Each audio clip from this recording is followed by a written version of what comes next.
2011 yılı içerisinde hayırseverlerin bize vermiş olduğu yardımlarla biz de bu hayırseverler arasında sadece bir köprü vazifesi gördük.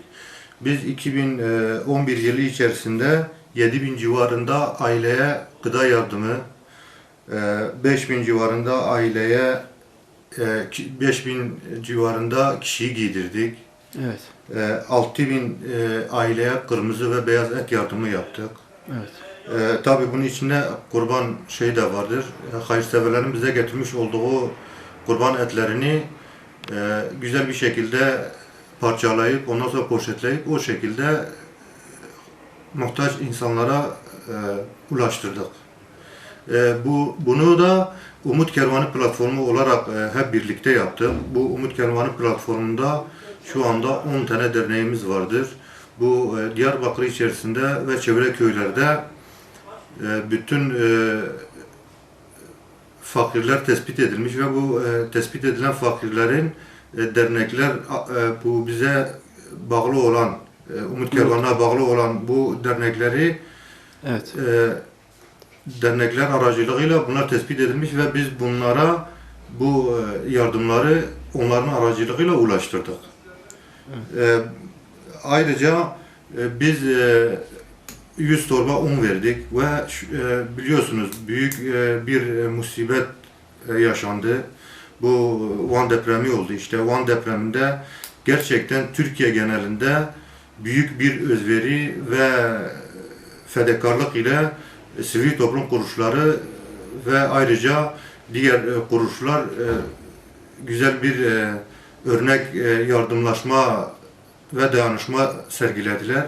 Evet. Biz de Diyarbakır'da Umut Kapısı ve Umut Kervanı platformu olarak biz de öyle bir kampanya başlattık ve sağ olsun Diyarbakır halkı buna gerçekten büyük bir teveccüh gösterip biz Diyarbakır'dan Van'a 10 kamyon ve bir tır olmak üzere gıda, giyim, halı ve yüzlerce katalitik, elektrikli sobalar bunlar bize ulaştırıldı. Biz de bunları toparlayıp bir merkezde toparlayıp ve Van'da bulunan kriz masasına ulaştırdık ve bunları mükemmel bir şekilde güzel bir çalışma ile ihtiyaç sahiplerine onlar da ulaştırdılar.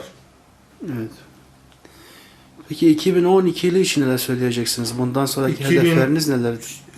Zaten bizim hedefimiz Umut Kapısı olarak biz şu anda ayda bir, 2 ayda bir ve 3 ayda bir olmak üzere yardımlar yapıyoruz.